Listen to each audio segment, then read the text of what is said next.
Bueno, continuamos con la grabación. Eh,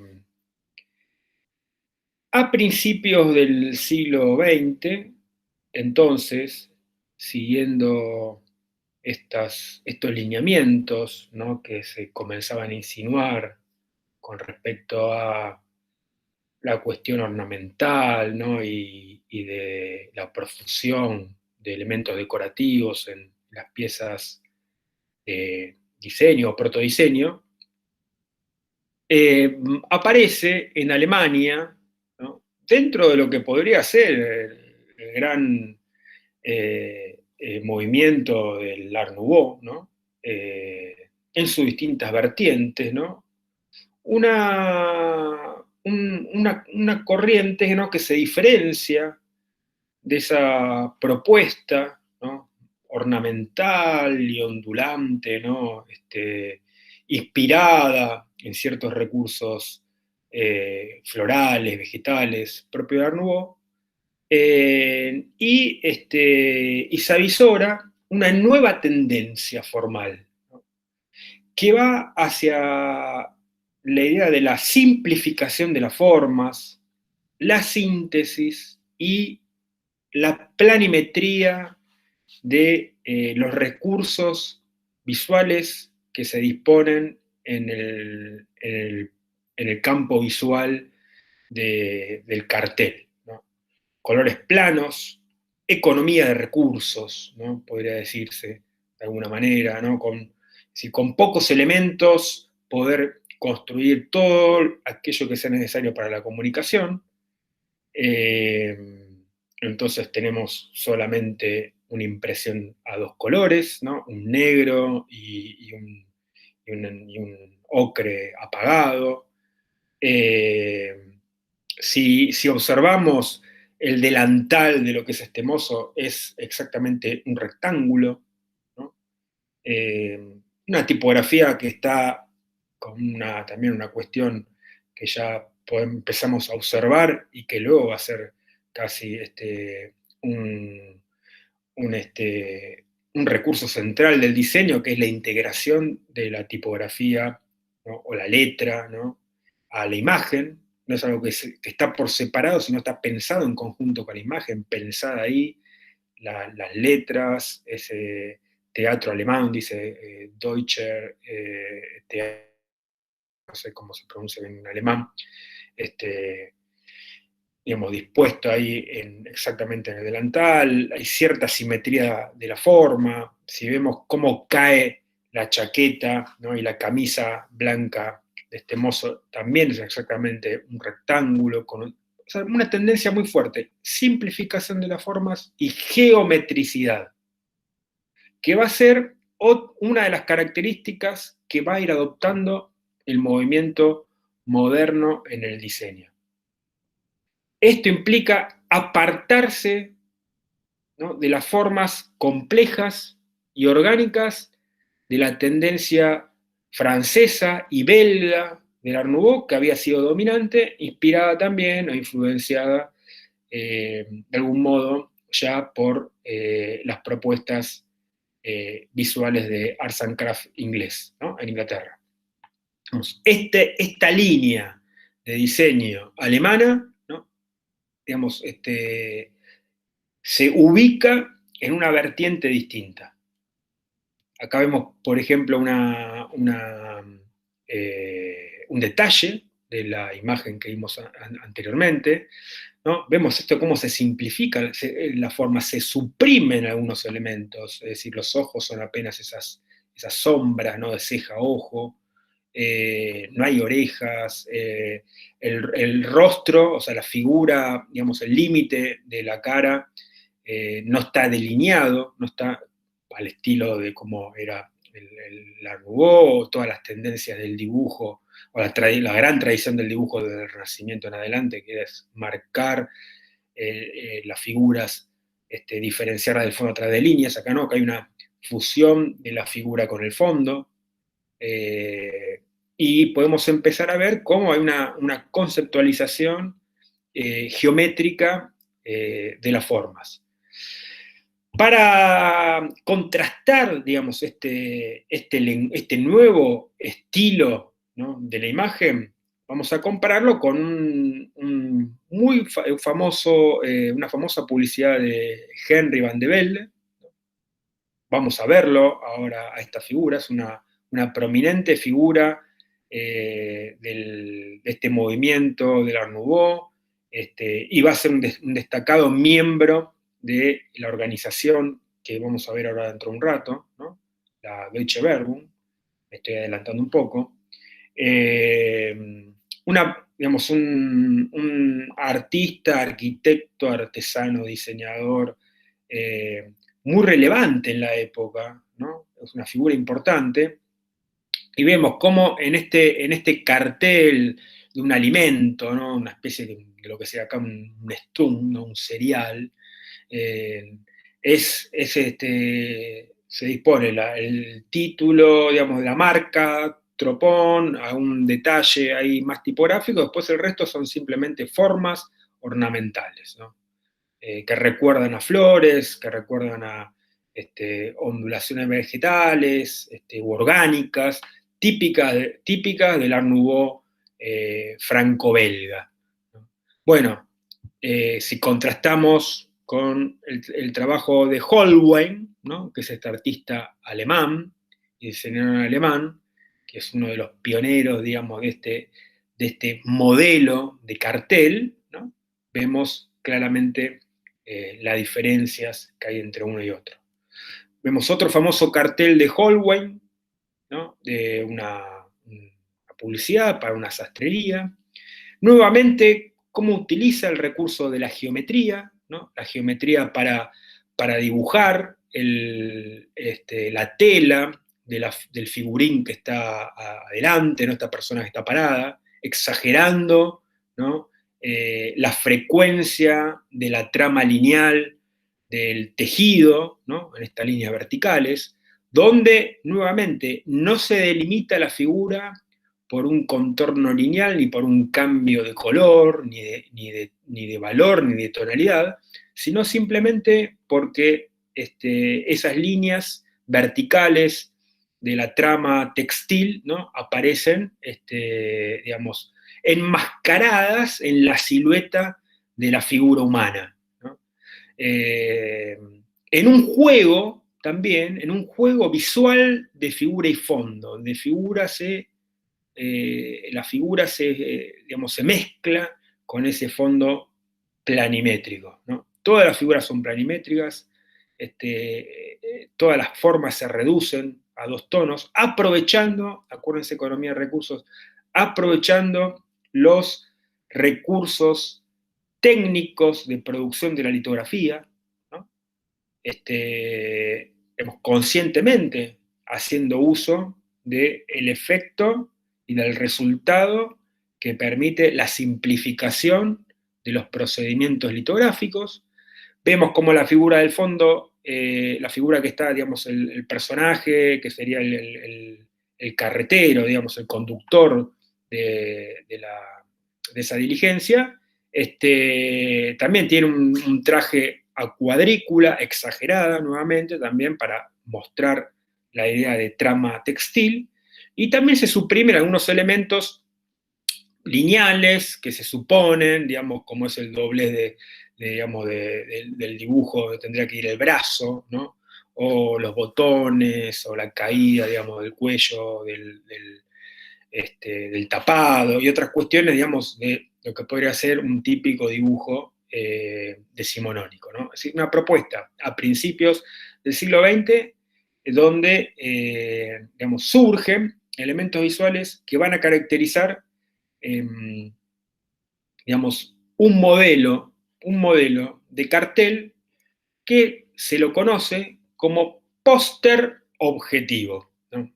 El modelo más acabado de este concepto de cartel, en alemán se lo llama Plakat-Stil, estilo cartel, o Sachplakat, ¿no? Sach se escribe Sachplakat, Sachplakat, póster objetivo, ¿no? La idea de la objetividad. otra de las premisas, ¿no?, fundantes del movimiento moderno, lo objetivo. Entonces, ¿qué tenemos como el objetivo? El objeto por delante de cualquier otra cosa. Acá ya sí, no hay ornamentación alguna, es el dibujo sintetizado, ¿no?, de lo que se quiere contar con el cartel, en este caso los cigarrillos, y la marca. Manoli, cigarrillos, fondo negro, neutro, ¿no?, un mensaje directo, ¿no?, sin ningún tipo de interferencia, ¿no?, bajo dos conceptos que van a perdurar durante mucho tiempo en la definición del diseño alemán, ¿no?, y que también van a tener su influencia en otras regiones del mundo del diseño, ¿no? Sachlich, ¿no? Sachlich o Sachlich, lo van a ver escrito, ¿no? Sachlichkeit, ¿no?, sería otra de las palabras asociadas, digamos, otras declinaciones, ese concepto que significa, en traducción, ¿no?, pasa mucho eso entre las traducciones del alemán al castellano o al inglés, que hay palabras que son difícilmente de traducir porque tienen distintas acepciones, ¿no? Pero en nuestro vocabulario, en castellano, el concepto de Sachlich lo podríamos traducir como objetivo, como claro, aquella cosa que es clara, ¿no? El concepto de claridad en el mensaje lo vamos a ver ahora recién naciendo, ¿no? 1910, los años 1900 a 1914, pero después va a ser una de los fundamentos y de los pilares del diseño y de la profesión del diseño durante mucho tiempo, por lo menos en algunas corrientes de las más importantes del siglo XX. Objetividad, claridad, práctico también significa, sobrio, la idea de sobriedad. ¿Se acuerdan cuando hablábamos en la clase pasada, ¿no?, la clase inaugural, que veíamos el diseño comparado entre una máquina Apple, ¿no?, una iMac, y un producto de Brown, un parlante Brown, y veíamos un iPhone, ¿no?, un smartphone, y esa sencillez en el diseño, esa claridad en el diseño, sobriedad, ¿no? Bueno, esos conceptos que están presentes hoy, digamos, en los productos exitosos Apple y que estaban presentes en el diseño, exitoso diseño de la empresa Brown en los años 50 y los 60, ya están presentados, ¿no?, como principios de diseño a principios del siglo XX, ¿no? Entonces, objetivo, claro, práctico, sobrio, pertinente también aparece como otra traducción de la palabra Sachlich. Seguramente que ustedes en las materias de diseño, a un docente les dijo, esto es pertinente o no es pertinente. Bueno, ahí va apareciendo imparcial, ¿no?, como esa idea de que se para neutral, ¿no?, no toma posición, no se mira como al objeto de afuera, ¿no?, y lo presenta, ¿no? Esa es la idea que hay detrás de este movimiento del cartel. Otro más, para ver también el trabajo de Bernhard, ¿no?, síntesis nuevamente, Stiller, la marca de la zapatería y el zapato. No hay dudas, no hay ambigüedad en el mensaje, ¿no? El mensaje es directo, es claro, es potente, digamos, se ve a lo lejos, se impregna en la retina, ¿no?, y queda ahí consolidado en las mentes, ¿no? Nuevamente, otro más, Bosch, la famosa marca, ¿no?, que al día de hoy sigue existiendo, ¿no?, que las bujías, en este caso las bujías Bosch, ¿no?, y cierto recurso que ya se lo veía, digamos, en la historieta, ¿no?, de la chispa, y nuevamente vemos como con pocos elementos, ¿no?, los colores vibrantes, ¿no?, tenemos un naranja de fondo, un violeta, ¿no?, que fuertemente contrasta con una letra dibujada sans serif, ¿no?, pesada, black, ¿no?, que también va anticipando en términos tipográficos decisiones que se van a consolidar luego en el movimiento del diseño de los años 20 y 30. ¿no? Y eso lo veremos en clases posteriores. Bueno, entonces hasta acá tendríamos como esta primera etapa, esta primera enfoque, este primer enfoque sobre la problemática arte-industria, ¿no? Sobre las primeras ideas que se fueron planteando en el siglo XIX y cómo eso fue desarrollándose y desplegándose para que a principios del siglo XX ya se viera ciertamente consolidada, al menos en Alemania, una propuesta de diseño que adhiere a esos principios, ¿no? O metáforas fundantes del movimiento moderno, ¿no? Eliminación de la decoración, sencillez en la propuesta visual, síntesis, bueno, las cuestiones que hemos estado hablando. Y la relación del arte con la industria, un arte que se vincula con la industria, en este caso una industria a través de la publicidad, digamos, de una industria muy, muy moderna para la época, ¿no? Vinculada a la electricidad, a los motores, a las máquinas, ¿no? Pero puede ser industria de zapatos o industria de cigarrillos, del tabaco, bueno, vínculos de los artistas con la producción industrial, ¿no? Bien. Y vayamos a lo que nosotros habíamos marcado como la segunda parte de esta clase, ¿no? Una segunda parte donde vamos a poner la mirada sobre una asociación, sobre una organización, ¿no?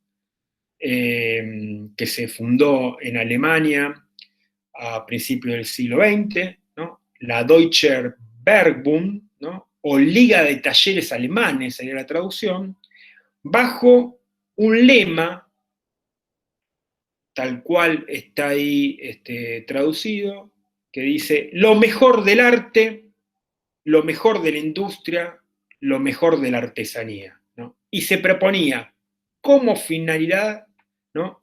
Unificar, ¿no? Integrar aquello que para el movimiento Arts and Crafts, digamos, establecía ciertas dificultades de unir, ¿no? Que era la industria capitalista, ¿no? El modelo industrial con el arte, ¿no? En el pensamiento morrisiano de Ruskin Morris, digamos, no había forma de que los valores del ennoblecimiento artístico pudiesen ser desplegados en el modelo industrial y por eso se proponía el modelo de producción artesanal, recuerden eso más de Historia 1.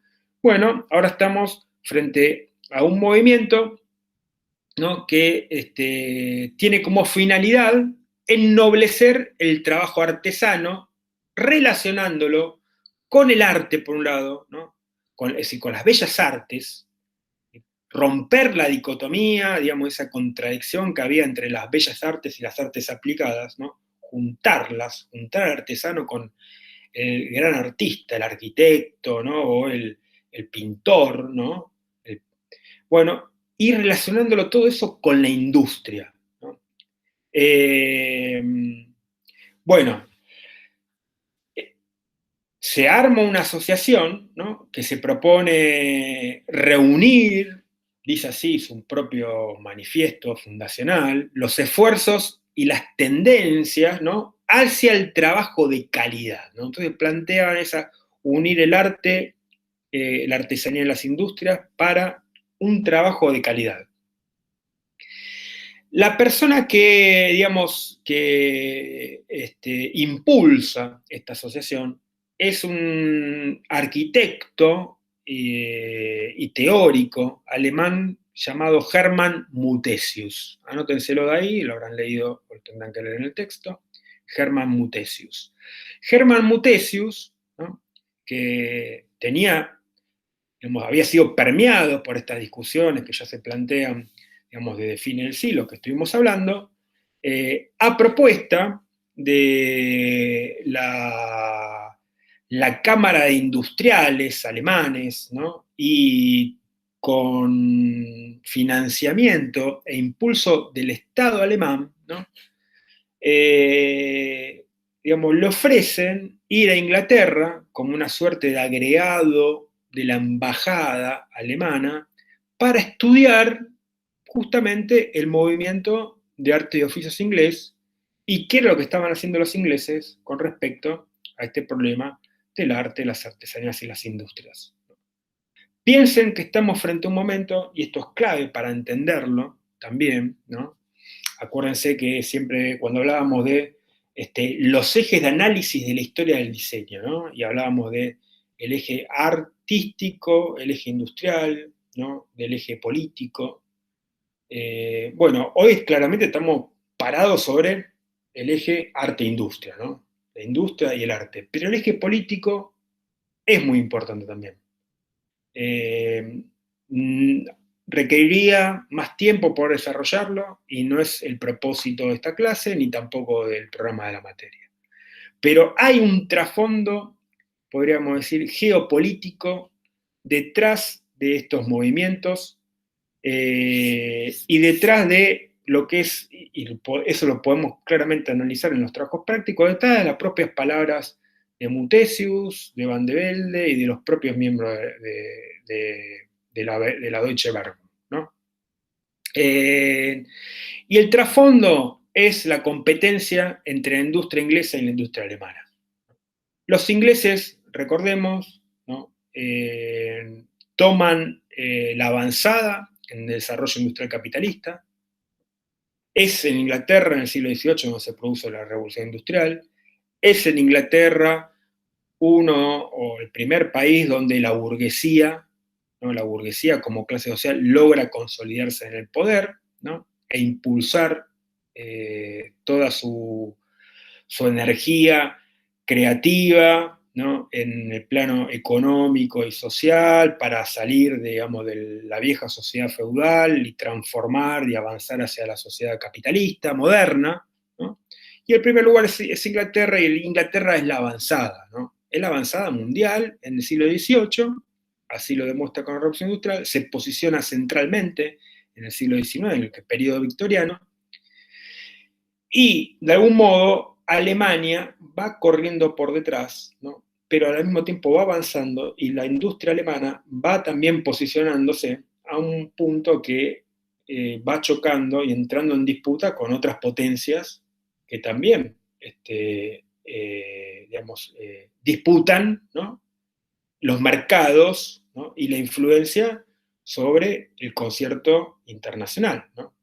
Me refiero a Inglaterra, obviamente, la disputa central con Inglaterra, con Francia, con Italia, podríamos mencionar también con Estados Unidos, también con Estados Unidos.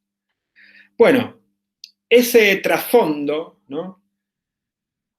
De una época, como los historiadores mencionan, la época llamada de los imperios, ¿no? Es la época de desarrollo del imperialismo, ¿no?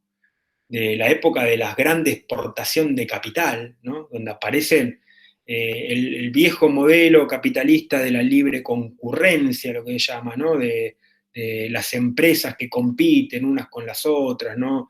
Y se van desarrollando, da paso a un modelo de producción donde lo que prima es los monopolios, ¿no? Y los trusts y los holdings, ¿no? Y se van palabras que hoy son muy presentes, ¿no? Que lo vamos viendo, ¿no? Es decir, la empresa más grande se va comiendo a la más chica y va armando grandes empresas que se asocian a los bancos y los bancos terminan controlando las empresas y la fusión entre el capital financiero y el capital industrial con predominio del capital financiero o bancario.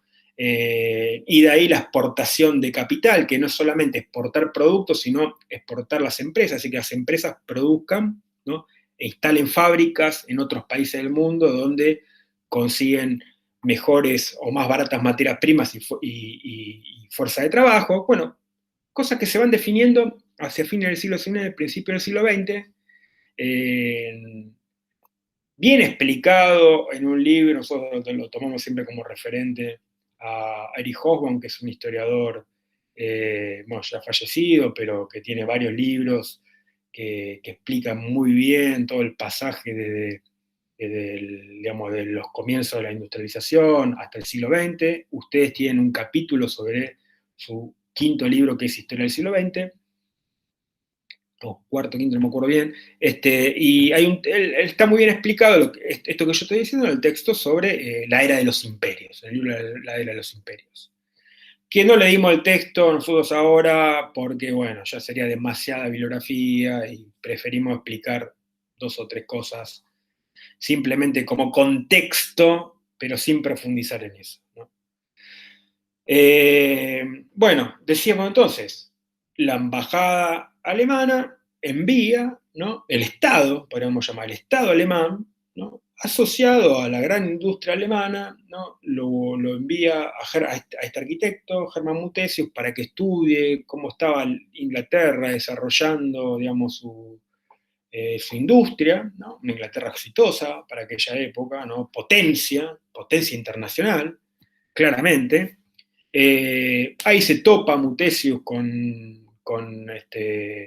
toda la teoría de Arsancraft, de William Morris, la ciudad jardín, bueno, una cantidad de elementos, digamos, de avanzada en términos de arquitectura y de diseño y de industria en Inglaterra, y vuelve él a Alemania con una idea, que es la idea justamente de superar esa dicotomía entre arte e industria, ¿no? en el encuentro, en la asociación, ¿no? Entre artistas, artesanos e industriales, ¿no? No va más, digamos, no va más un artista, digamos, que desprecie a las artesanías, ¿no? Y un artesano que no reconozca el valor artístico, y no va más, digamos, que los artistas no estén integrados a las industrias, ¿no? Entonces decide, ¿no? Armar bajo la batuta, podríamos decir, el impulso o la contención del propio Estado alemán, ¿no? Armar una asociación entre, y esto acuérdenselo porque siempre lo preguntamos en los finales, en los exámenes y se lo olvidan, ¿no? ¿Qué era la Deutsche Werbung? Es muy fácil de definir qué era la Deutsche Werbung, ¿no? Era una asociación, una liga de talleres, pero no eran solamente los artesanos o los artistas que, digamos, arquitectos o diseñadores, protodiseñadores que estaban en esa liga de talleres. Eran también los industriales, es decir, los empresarios. Había empresarios en esa mesa de asociación, ¿no? La idea justamente que tiene Muthesius es juntar a los empresarios con los artistas, es decir, a los que producen, a los que piensan la forma de los objetos, ¿no? Con aquellos que ponen el capital de trabajo, ¿no? Y desarrollan el comercio, y desarrollan la industria, y producen, digamos, y posibilitan y dan el marco para la producción de los objetos. Que se junten, que hablen, que concuerden, ¿no? Y que lleven adelante una propuesta.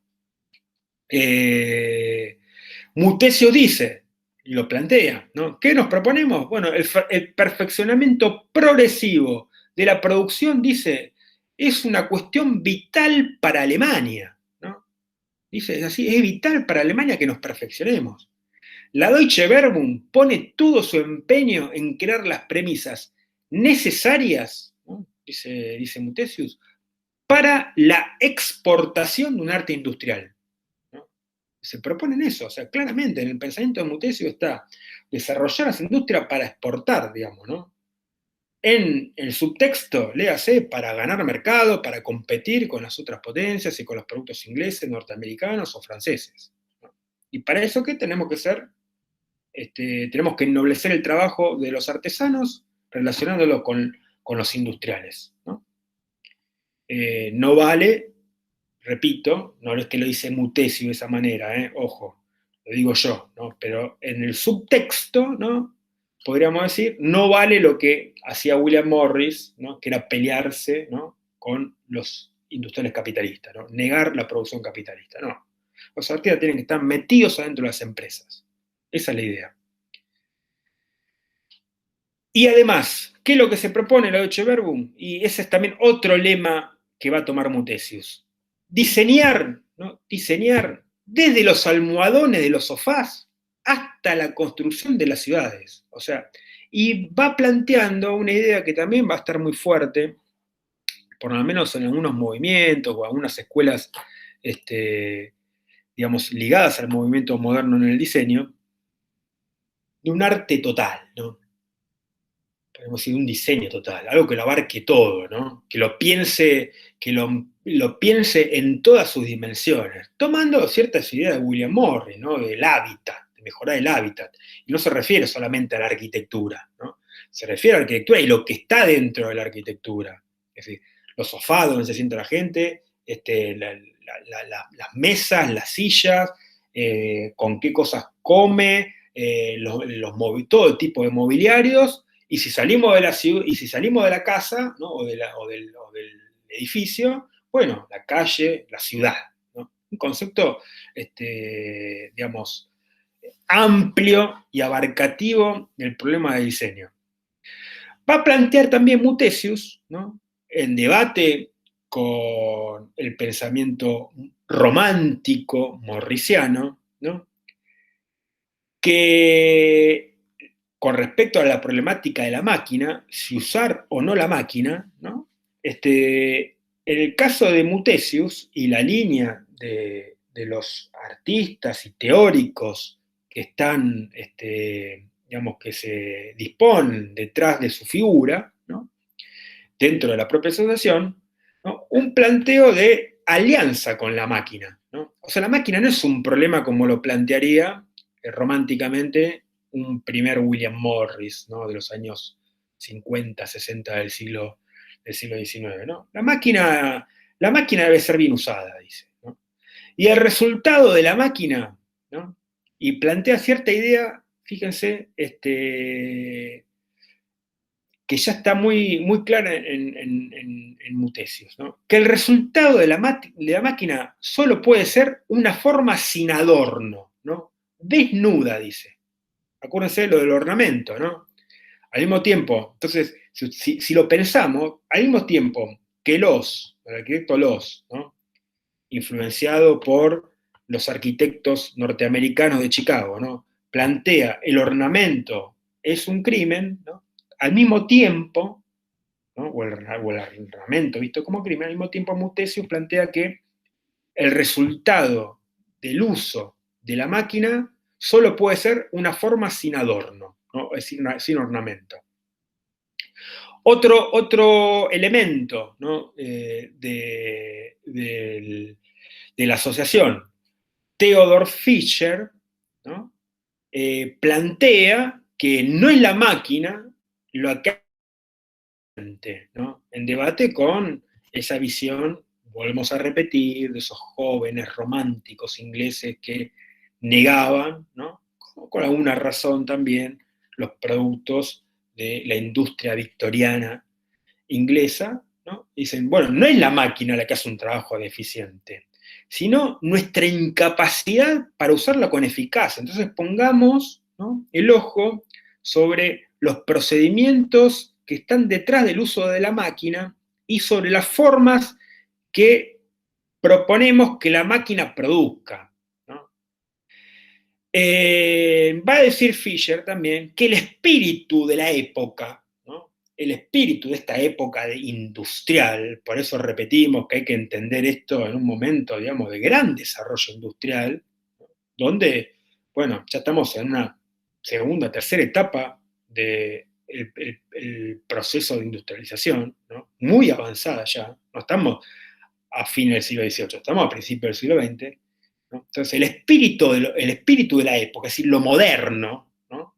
Esta es la palabra que pongo yo, digo, lo moderno, pero esta idea también va a estar muy presente en otros movimientos artísticos, incluso aquellos que no están ligados necesariamente a las industrias en términos prácticos como este, ¿no?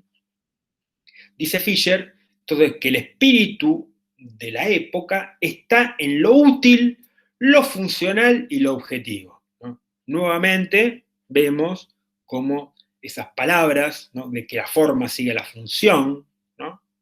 De la objetividad, ¿no? Están muy claras, al menos en una de las corrientes de esta asociación, ¿no?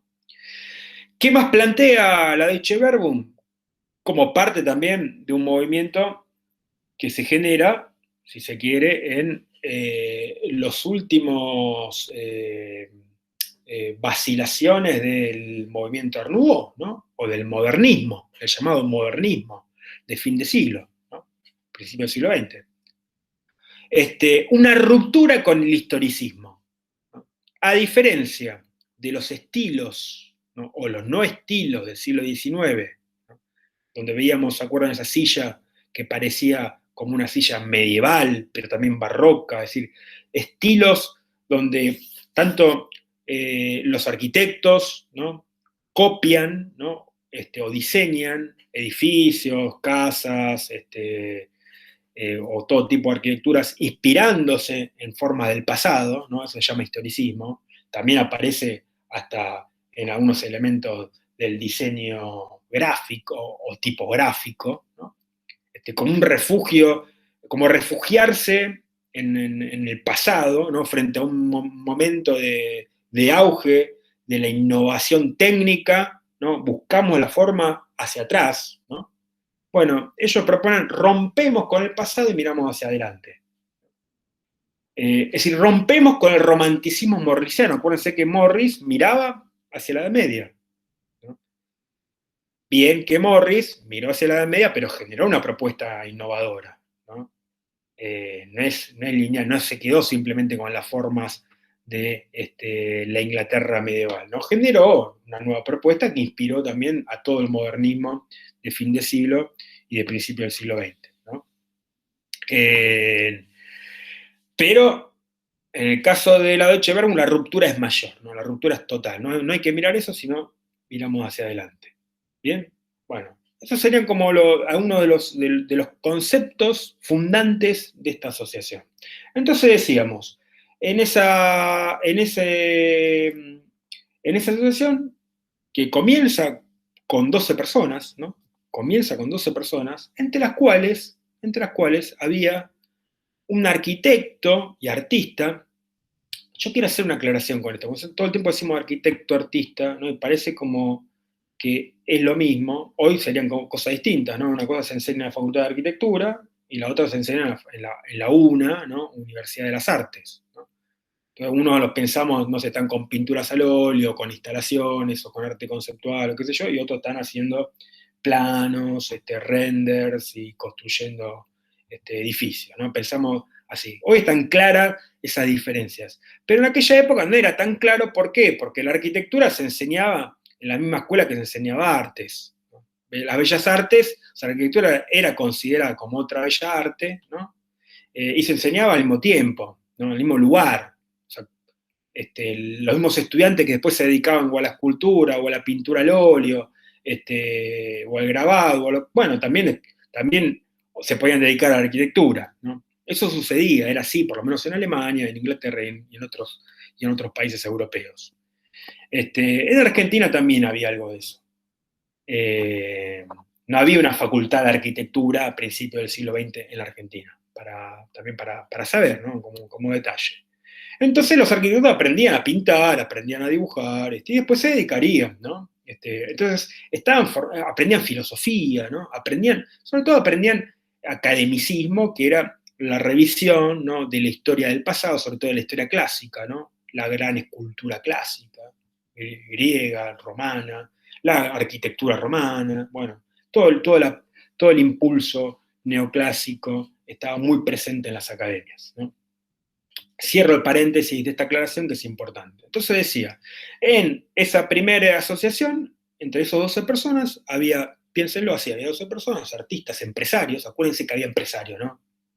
Había tipos con mucho poder económico que tienen empresas, incluso empresas importantes, ¿no? Una de esas empresas importantes era, el que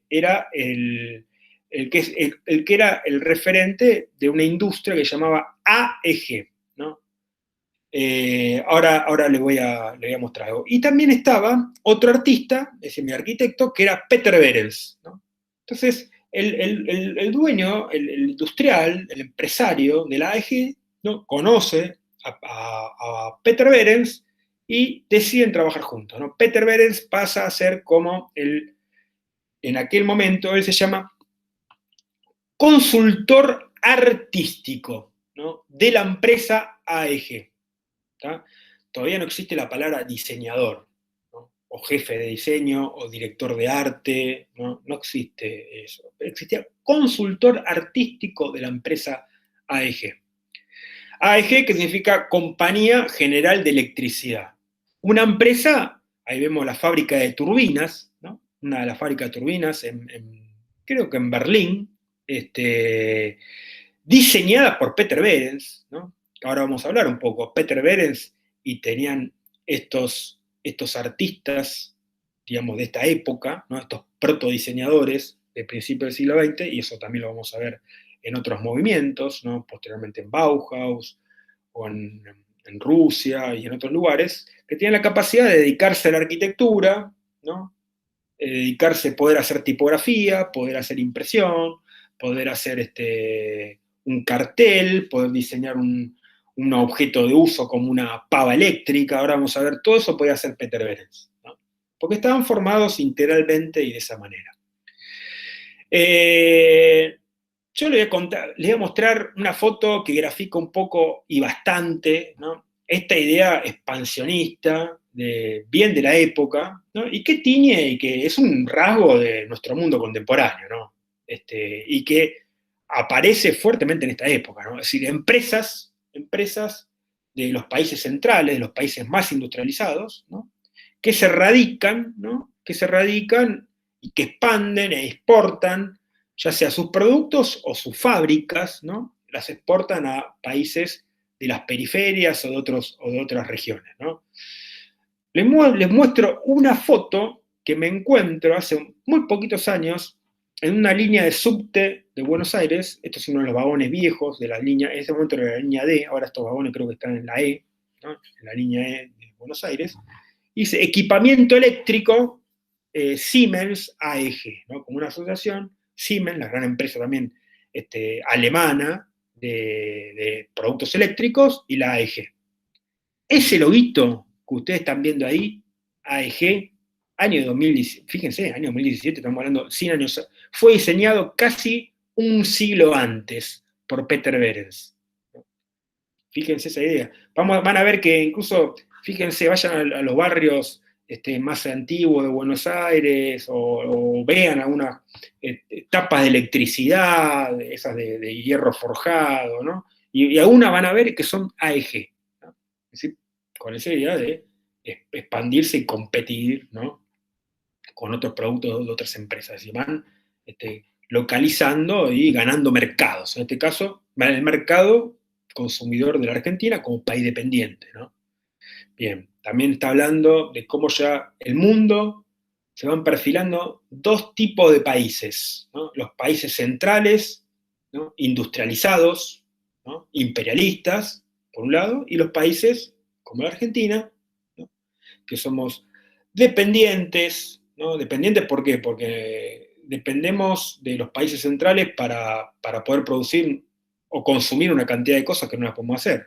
Pensemos de un teléfono, ¿no? O sea, este objeto 100% está hecho afuera, no tiene nada. Pero incluso si se fabricara, que se fabrica algo, supongamos en Ushuaia, en Tierra del Fuego, hay una fábrica ensambladora de celulares, bueno, los componentes son extranjeros, y si pensamos en un automóvil, no sé, la Toyota Hilux, que se produce en la Argentina, en realidad lo que se produce en Argentina es el ensamblaje de ciertos componentes que se importan, ¿no?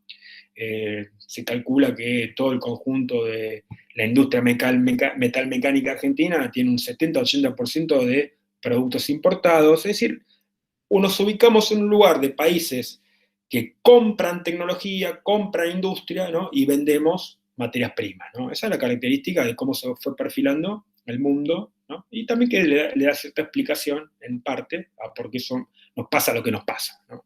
Entonces, cuando dicen por qué fue el dólar y esto, bueno, uno de los trasfondos es que en el reparto del mundo, ¿no?, quedamos de ese lado, ¿no?, de los países que producimos objetos, cosas baratas, es decir, comida, alimento, ¿no?, y compramos cosas caras que los producen en los países centrales. Bueno, eso lo habrán aprendido en el secundario.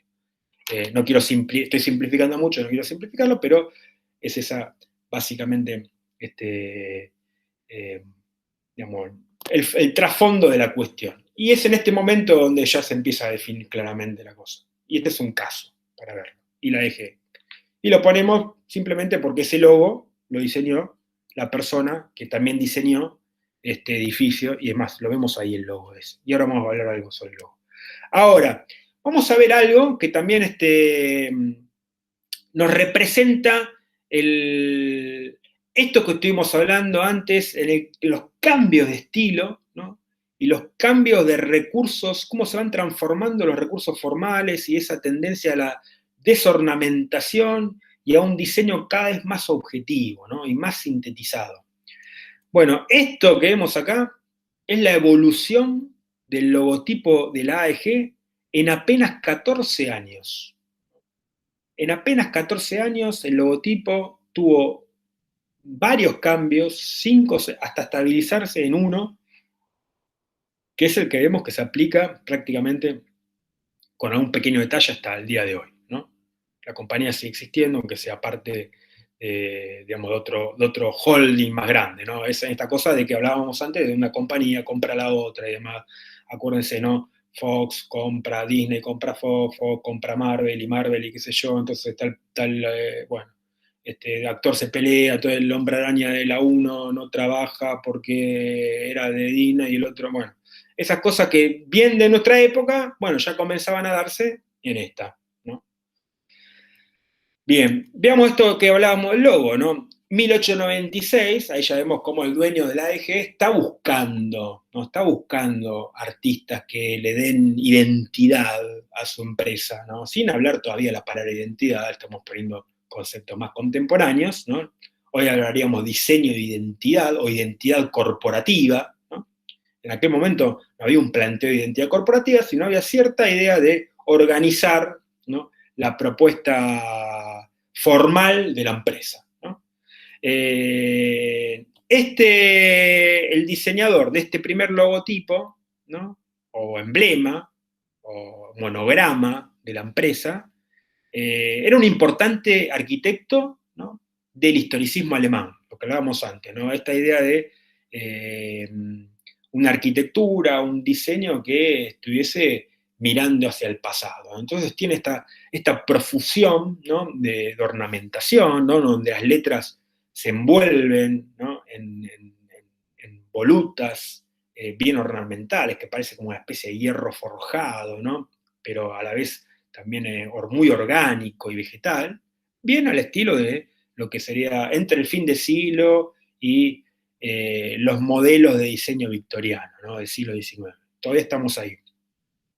Poco tiempo pasa, ¿no?, apenas unos años, y otro importante artista alemán, Otto Eckmann, vinculado al movimiento del Art Nouveau alemán, que se llama Jugendstil, ¿no?, o estilo joven, ¿no?, la idea de la juventud, de lo nuevo, de la juventud, ese es el nombre que adquiere el Art Nouveau en Alemania, ¿no? Acuérdense que el Art Nouveau tiene distintos nombres, dependiendo de los países. O sea, ese movimiento de artes, artesanías e industrias de fin de siglo XIX, principio del siglo XX, ¿no?, tiene nombre distinto, ¿no? Art Nouveau en Francia y Bélgica, modernismo, se lo llama en España, ¿no?, Liberty o estilo Liberty en Italia, y Jugendstil en Alemania, ¿no? Otto Eckmann, él está muy vinculado a la revista Jugend, ¿no?, que era una revista que era expresión del Art Nouveau alemán, y la revista Pan, ¿no? Era otra revista, búsquenlas en internet y van a ver bien lo que era el estilo Art Nouveau, ¿no? Temas más de Historia 1 estamos, ¿no? Bien como se van solapando lo que es Historia 1 con Historia 2, ¿no? Y como esta clase tiene mucho de retomar temas trabajados en el primer nivel de la historia, ¿no? Y tanto, pero había una coincidencia, tanto en el estilo del Art Nouveau, ¿no?, o Jugendstil, como sería este logo de Ekman, ¿no?, como el historicismo que vimos anteriormente, le dan un fuerte valor a la ornamentación, ¿no? La cuestión de la decoración está central en la propuesta de diseño, que tenemos unas letras también muy ornamentales, ¿no? se funden, ¿no? Una letra con la otra, y muy volátiles, ¿no? Muy ondulantes, con formas. Después, este tipo de diseño, nosotros no vamos a llegar a verlo, pero estos estilos después van a revitalizarse muy fuerte en los años 60, ¿no? Y ciertamente vinculados a la psicodelia, al rock, ¿no? Pero sería otro tema, ¿no? Ni siquiera lo vamos a ver, le digo. Pero acuérdense de un cartel de San Francisco, de Jimi Hendrix o de alguna otra banda de rock, digamos, de la costa oeste norteamericana, y van a ver este tipo de letras, ¿no? Que parecen como humos, ¿no? Como formas orgánicas, vegetales, ¿no? Que se juntan, ¿no? Piensen en lo que es la entrada del subte de París, ¿no? Bueno, es el estilo bien de la época, 1900, estamos 1900. ¿No? La Belle Époque, ¿no? La Belle Époque es un momento donde se sale de una crisis en el a fin del siglo XIX y se entra en un momento de auge económico, ¿no? Lo que llaman manteca al techo, champán, fiestas. Bueno, acuérdense de, por ejemplo, Titanic, ¿no? Titanic 1912, ¿no? Acuérdense lo que era generar un crucero, un transatlántico gigantesco, que era como una especie de, de, de pequeña ciudad arriba del agua, ¿no? Con lujo, con oro, bueno, esa es la época. Pasemos entonces a la intervención de Peter Behrens a partir de 1907, ¿no? Donde el dueño de la empresa y Peter Behrens comienza a trabajar. Un primer logotipo, un primer ensayo, digamos, que dura poco, donde Peter Behrens todavía está arraigado a esta corriente decorativa del US Steel, ¿no? Todavía está, ciertamente es parte de eso. Se lo ven los dos logos, ¿no? Aunque el segundo ya empieza a tener como otros aires, ¿no? Hasta que hacia muy poquito después ya llega a esta propuesta más geométrica, ¿no? Con una letra distinta, que es la letra que después se va a usar para el logo definitivo, cerca de 1910, y que se usará de ahí para adelante, ¿no? Entonces, ya hasta se sintetiza la geometría, esta idea de fábrica como un lugar colaborativo, ¿no? Cierta simbolización de las abejas, los paneles, pero a la vez digamos, el hexágono como motivo, ¿no? Dominante, pero tenemos una doble línea, digamos, del contorno del escudo, y las letras están en cierta competencia con otros elementos internos y demás, entonces se suprime y se va a un rectángulo A y G en el centro, ¿no? Claridad, directo, ¿no? Todos los rasgos que mencionábamos antes en el cartel objetivo, bueno, ahora los podemos ver, ¿no? Casi exagerados en un logotipo, ¿no? ¿Sí? No hay más rasgos ornamentales, lo único que queda como de suerte de ornamento es el rectángulo contenedor, pero es un rectángulo que, lejos de ser ornamento, es simplemente una línea. Para una empresa que, ahora me acordé, fue absorbido por la Electrolux, ¿no? La empresa Electrolux es la que absorbió, ¿no? A la empresa EG, pero sigue existiendo como marca. Peter Behrens, y fíjense, estas cosas son más de gráfico, esto no lo van a ver si les tocara otra historia, ¿no? Porque Peter Behrens probablemente lo vean en una historia de diseño industrial, ¿no? O una historia del diseño en general. Pero yo lo que voy a contar es bien del diseño gráfico, ¿no? Porque Peter Behrens además era tipógrafo, ¿no? Decíamos, fíjense, la plasticidad y el amplio espectro de dominio que abarcaban estos artistas de época, ¿no? Que podían diseñar una arquitectura para una fábrica, pero también podían diseñar una tipografía. Peter Behrens diseña esta tipografía, se llama Behrens Antiqua, ¿no? Con cierta inspiración, ¿no? en las escrituras clásicas, ¿no? Y la aplica a la eje. La aplica a la eje. Acá vemos, lo que vemos es un muestrario de esa tipografía, ¿no? Se funde, ¿no? Esta tipografía se funde. Peter Behrens diseña varias fuentes, le voy a mostrar una otra fuente que diseña, esta es una anterior. Si bien es una letra, es anterior, digamos, a esta que diseña hacia 1907 que va a adoptar la EG, ¿no? Rasgos claramente más sintetizados, ¿no? Antes diseña la llama así, escritura Behrens, ¿no? Behrens Schrift, inspirada más en las caligrafías góticas, ¿no? Piensen en algo también, tal vez lo sepan, tal vez no, lo volvemos a decir, si no lo vimos en Historia 1, lo recuerdo, que Alemania, ¿no? A diferencia de otros países europeos, la tradición de escrituras y de tipografía gótica era muy fuerte todavía, ¿no?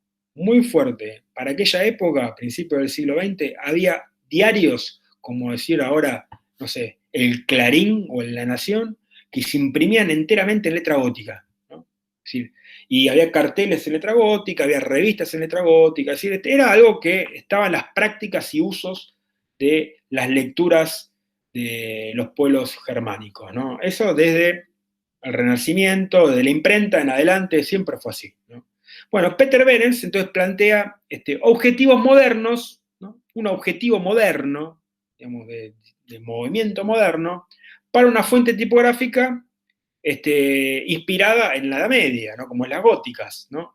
Y motivos que se van a reiterar a lo largo del siglo XX. Yo les voy a leer textual lo que dice Peter Behrens sobre la letra que él diseña, ¿no? Esta letra que él diseña. Dice, partir del principio técnico de la escritura gótica, ¿no? Pero he omitido cualquier característica superflua, ¿no? Es decir, omite, elimina cualquier elemento superfluo de la letra gótica, para expresar, dice, claramente, nuevamente aparece la idea de claridad, vayan registrando algunas palabras clave, ¿no? Expresar claramente el principio constitutivo de la pluma, ¿no? Acuérdense la pluma y el ductus, ¿no? Cosas que habrán aprendido en tipografía 1, y dice, esperaba que la letra funcionase en cualquier tipo de texto, otro concepto que va a aparecer, es una letra pensada para que funcione para todos los usos, es decir, dice, tantos textos que exigieran seriedad, ¿no? Como un libro, ¿no? Como tal vez un formulario más técnico, como materiales populares o de publicidad, es decir, un cartel, un aviso publicitario, ¿no? Una revista. Si pensó una tipografía, más allá de que esto tuviese éxito o no, no ponemos en discusión eso, pero esa idea de una fuente tipográfica que sirviera para todos los usos, acuérdense, chicos, estamos hablando de 1902, más de medio siglo después, va a aparecer fuertemente en los principios de una de las corrientes fundantes del diseño gráfico contemporáneo, ¿no? Y yo se los adelanto, acuérdense de Frutiger y Univers, la tipografía Univers y Frutiger. O acuérdense de Miedinger y la tipografía helvética, ¿no? Porque trabajan con esa idea, ¿no? Mucho tiempo después. Y esto ya está planteado por Peter Behrens a principios del siglo XX. Vayamos a un cartel de la AEG, ¿no? Vamos a un cartel de la AEG de Peter Behrens para una lámpara de filamento. Piense también la modernidad que era la lámpara de filamento, ¿no? Algo que había aparecido también a fin de siglo, y la electricidad, y cómo se iluminan las calles, ya no por los faroles de queroseno o de algún modo de aceite de ballena, ¿no?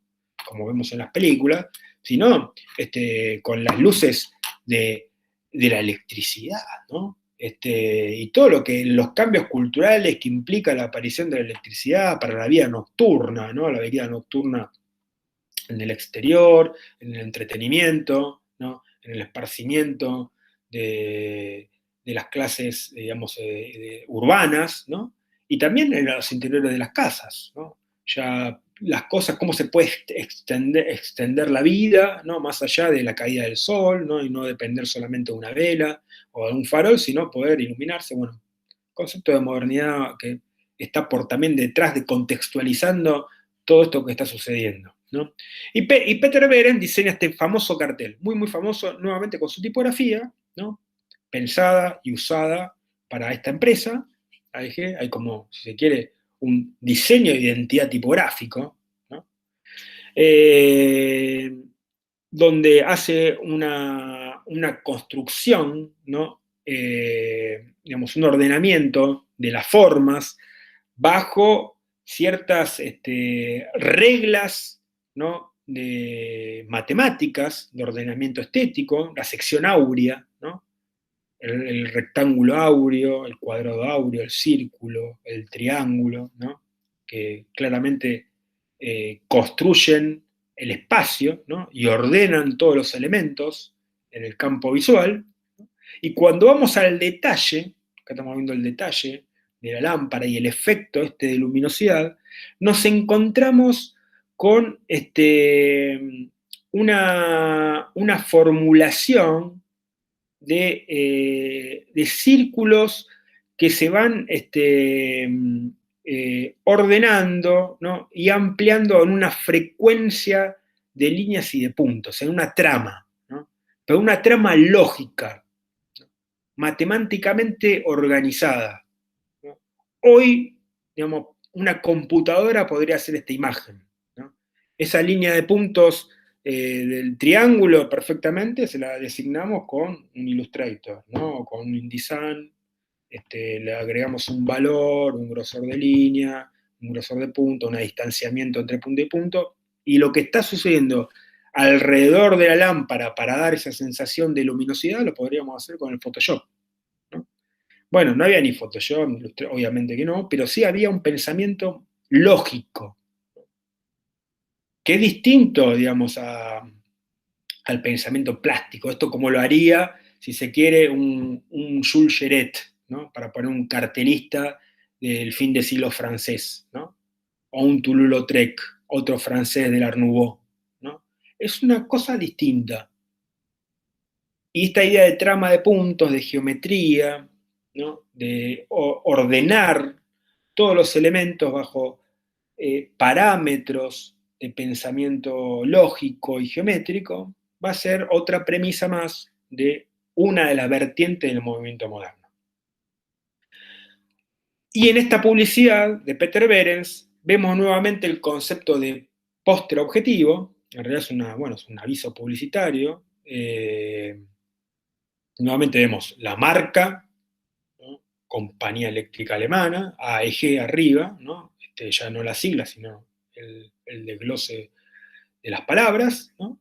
Tacómetro abajo, y por si hubiese dudas, directo, la foto del tacómetro, pero ya acabamos una novedad, ¿no?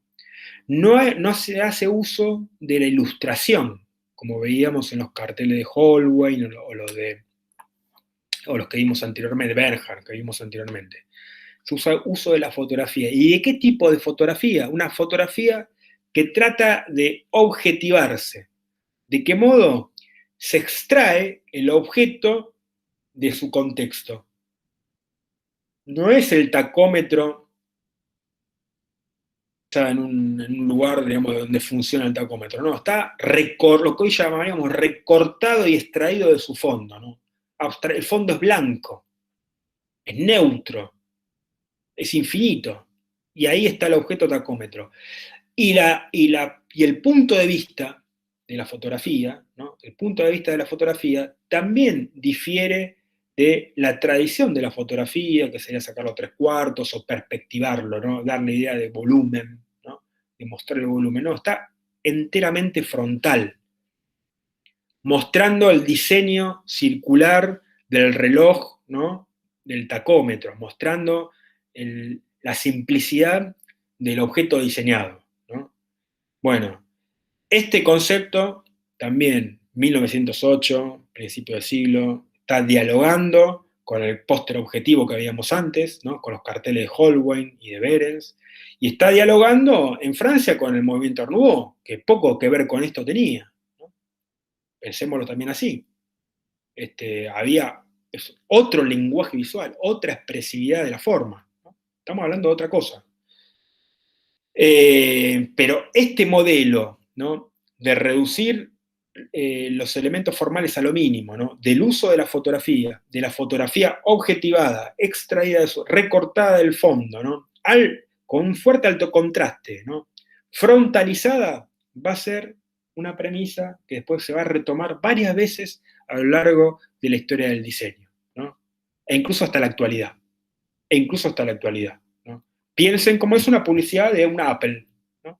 ¿Cómo está la Apple? ponen adelante como si fuera una publicidad tradicional, la Apple con la persona ahí trabajando y un ambiente de oficina o de casa. No, es simplemente la máquina recortada en un fondo blanco. No tengo acá una imagen, pero vayan a buscar una publicidad de Apple y es así, es una máquina recortada en un fondo blanco. Estamos hablando 112 años después, ¿no? Bueno, y esto lo vamos a volver a ver en los años 20, en Bauhaus, en el constructivismo soviético, de otra manera, obviamente, y lo vamos a volver a ver en el estilo internacional de diseño, o el estilo tipográfico internacional en los años 50 y los 60, y lo vamos a volver a ver repetidas veces. Y Peter Behrens, como decía, tiene la capacidad de diseñar también un reloj, digamos, que hace uso de la electricidad, un ventilador, una pava, ¿no? Una pava eléctrica, una tetera eléctrica, ¿no? Todo bajo el mismo concepto de visibilidad del material, ¿no? Desornamentación,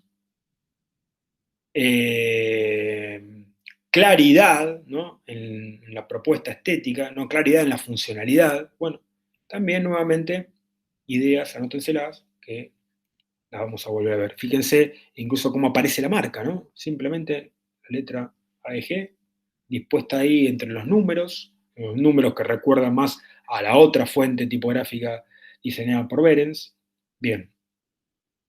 Me adelanto a algo que vamos a ver ahora en los trabajos prácticos, ¿no? Ustedes lo van a ver en los trabajos prácticos, que esta corriente de diseño, ¿no? Que se expresa claramente en la propuesta de Behrens, que se funda, digamos, en la, en la línea que establece Mutesius, ¿no? Theodor Fischer, que se apoya a su vez o dialoga de forma como si fuese un pariente cercano con el arquitecto Loos, etcétera. Todo lo que hemos visto no era la única que estaba adentro de la Deutsche Werbung, ¿no?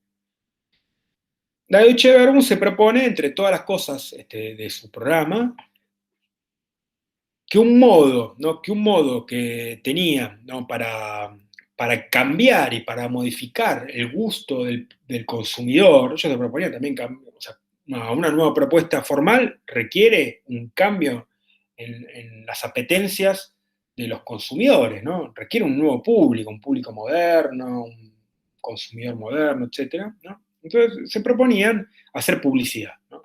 Y entre esas acciones para hacer publicidad, algo que se usaba mucho, y que ya lo hemos visto, por lo menos desde 1851, con la Feria Internacional, armar ferias o exposiciones, ¿no? Entonces se propone hacer una exposición, ¿sí? Mostrarse al público, ¿no? Concentradamente, toda la producción de la Verbum en una fuerte exposición en Colonia, en la ciudad de Colonia, en 1914. ¿No? Si ustedes piensan, 1914, ¿qué pasó en 1914? En 1914, esa disputa entre potencias, ¿no? Entre potencias industriales, potencias capitalistas y naciones e imperios, ¿no? Choca en una conflagración mundial, que es la Primera Guerra Mundial, ¿no? Que terminó después con, se calculan casi 20 millones de muertos, bueno, un desastre, una catástrofe humana y de todo punto de vista, ¿no?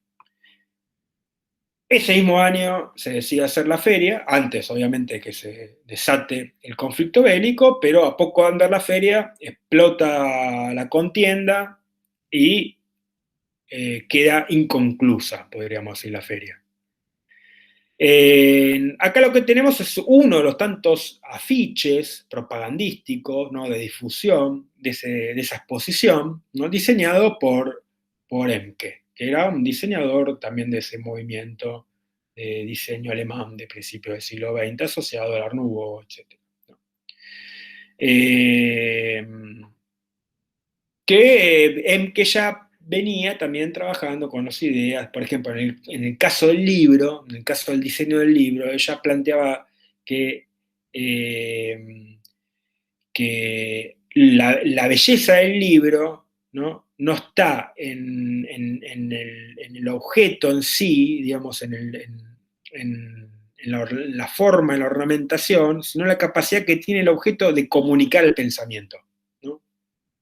Ojo con eso, porque también, ¿no? Este diseñador ya está sosteniendo ideas que van a cristalizar fuertemente en la década del 20, ¿no? Después hablaremos de eso. Bueno, pero antes que se desarrolle la contienda bélica, ¿no? Mundial, ¿no? La Primera Guerra Mundial, hubo, podríamos decir, una contienda al interior de la exposición y al interior de la Deutsche Werbung entre dos personajes, ¿no? Hermann Mutesius y Henry van de Velde, que lo veíamos antes, ¿no? Van de Velde, vamos a recordar, lo tenemos, a la derecha, ¿no? El cartel ese, Tropón, ¿no? Que era un arquitecto belga muy famoso, ¿no? Muy prominente, daba clases, dirigía la Academia de Bellas Artes de la ciudad de Weimar, ¿no? Eh, no voy a desarrollar nada de la disputa Mutesius-Van de Velde, porque ese va a ser el trabajo para los prácticos. Yo quiero decir dos cositas, ¿no? Para que la vayamos pensando y cómo es esta cosa de estas redes de actores de la historia del diseño, ¿no? Y las transferencias de las ideas, ¿no? Y las genealogías, algo que estuvimos hablando en la primera clase, ¿no? En el equipo de trabajo de Peter Behrens, ¿no? Atrás de esto, Peter Behrens era el que coordinaba, ¿no? El consultor artístico de la empresa EG, ¿no? Pero él tenía una oficina, ¿no? Una oficina, un estudio, lo que hoy llamaríamos un estudio de diseño. Bueno, tenía un estudio de diseño. Entonces, los discípulos de él, dos de los discípulos de él, podríamos mencionar tres discípulos de él, ¿no? De ese estudio, son tres prominentes y referentes de la historia del diseño y la arquitectura del siglo XX, ¿no? Haciendo una comparación, si Behrens era Messi, ¿no? Si Behrens era Messi, lo tenía a Suárez y tenía, bueno, la grande figura, los tenía todos, ¿no? Los tenía. ¿Y a quién tenía? Tenía a Walter Gropius, acuérdense de Walter Gropius, estaba sentadito ahí, discípulo de Peter Behrens, que después va a ser el director de la Bauhaus, fundador y director de la escuela Bauhaus. Lo tenía a Mies van der Rohe, ¿no? Que hablábamos, ¿se acuerdan antes que le mencionaba el lema de menos es más? ¿No? El menos es más, como esa máxima, una de las máximas del diseño moderno. Bueno, que también va a ser director de Bauhaus, el tercer director de Bauhaus, y lo tenía sentadito a un arquitecto, artista suizo, que se llamó Le Corbusier, que se lo considera como uno de los máximos representantes del movimiento moderno de la arquitectura. Bueno, todos esos estaban trabajando ahí. Ahora, recordemos que Van de Velde, ¿no? Van de Velde dirigía la escuela de Bellas Artes de Weimar, le dije, ¿no? Que es una ciudad de Alemania, ¿no? Esa escuela, ¿no? Esa escuela luego va a ser uno de los afluentes, ¿no? Uno de los afluentes de la Bauhaus, que después veremos una clase posterior, para todo el mundo le debe sonar la Bauhaus, ¿no? Y el que recomienda para dirigir la Bauhaus, ¿no? El que recomienda, digamos, a lo que sería la Secretaría de Cultura, ¿no? de Weimar, el que lo recomienda a Gropius es Van de Velde, ¿no? Para acordarnos algunas cosas. Yo le voy a mostrar una sola imagen, ¿no? Para ejemplificar algo que lo van a ver ustedes ahora en los prácticos, ¿no? Es sabido que Mutesius es defensor de un concepto que es la tipificación, ¿no? O la estandarización, ¿no? La estandarización de las matrices, de las formas, ¿no? De las formas que confieren el diseño. Un ejemplo de la tipificación es este modelo, ¿no? Que veíamos antes, de tetera eléctrica o de pava eléctrica, ¿no? Diseñada por Peter Behrens, ¿no? En este modelo donde vemos ahí, que es un catálogo, es una página de un catálogo, donde se muestran tres diseños distintos de la misma pava de un mismo prototipo o misma matriz de pava eléctrica, ¿no? Pero son tres distintos, porque los materiales externos son distintos, aunque la forma estructural es la misma, ¿no? Acá vemos en la fotografía. Ese es el concepto de la estandarización. Tenemos una matriz, pero si esa matriz, digamos, la trabajamos, ¿no?, con un determinado material, ¿no?, supongamos una chapa, digamos, más cromada, produce un efecto y es un tipo de pava. Ahora, si la trabajamos con una chapa texturada, digamos, de un color más cobrizo, ¿no?, nos produce otro tipo de pava. Ahora, la estructura es la misma, ¿no? Ese es el concepto de la tipificación. Yo mencionaba que Walter Gropius después va a ser un prominente arquitecto, ¿no? Cuando se habla de movimiento moderno en la arquitectura, uno de los hitos en el desarrollo de ese movimiento está la fábrica modelo que Walter Gropius y Adolf Meyer, ¿no? Recuérdense, Walter Gropius, discípulo de Peter Behrens, el diseñador de la EG y luego fundador de la Bauhaus, ¿no?, digamos, proponen un modelo de fábrica, ¿no? Eso se construye para la feria de Colonia, ¿no? Cuando vemos esas exposiciones, no es simplemente, bueno, voy con 4 dibujitos y los cuelgo en una pared, no, era disponer de muchísimos recursos, ¿no? O sea, construir una fábrica entera, ¿no? Son hectáreas dedicadas, pabellones dedicados a mostrar los productos, ¿no?, y la propuesta formal, estética, industrial de la Deutsche Werbung, ¿no? Bueno, es muy famoso, digamos, edificio por el lugar que adquiere el vidrio, ¿no? Casi por el material a la vista, y bueno, ciertos conceptos que después Walter Gropius va a desarrollar y lo vamos a ver más claramente en la clase de Bauhaus. Y como decíamos, ¿no?, contrapongamos este diseño, ¿no?, de aires muy contemporáneos, ¿no?, con este otro diseño que, si bien modernista, ¿no?, pertenece, digamos, al movimiento del modernismo de fin de siglo, ¿no?, es un diseño de Van de Velde de principio del siglo XX, ¿no? El diseño de Van de Velde, acá, este es el edificio de donde funcionaba la Escuela de Artes y Oficios de Weimar, que dirigía Van de Velde, para ver algunas cuestiones que hacen a la guerra, ¿no? Un detalle, y eso lo vamos a ver todo el tiempo, lo vamos a ver en la clase que viene, cuando hablemos del movimiento expresionista, hablemos de otras cuestiones que suceden al mismo tiempo que ahora, ¿no? Van de Velde era belga, ¿no? Cuando estalla la guerra, Van de Velde tiene que abandonar Alemania, ¿no?, por cuestiones de confrontaciones entre nacionalidades. Cuando a Van de Velde le ofrecen, luego de la guerra, ¿no?, luego de la Primera Guerra, conducir una nueva idea de escuela de arte y oficios, ¿no?, en una vez, bueno, ya estamos hablando año 1918, ¿no?, 1919, Van de Velde rechaza, pero le dice, yo te recomiendo a otra persona, ¿no?, y ese va a ser Walter Gropius. Y con esta imagen, digamos que empalmará esta última diapositiva con la clase que va a dar Marta Almeida algunas semanas más adelante, terminamos nuestra clase de hoy.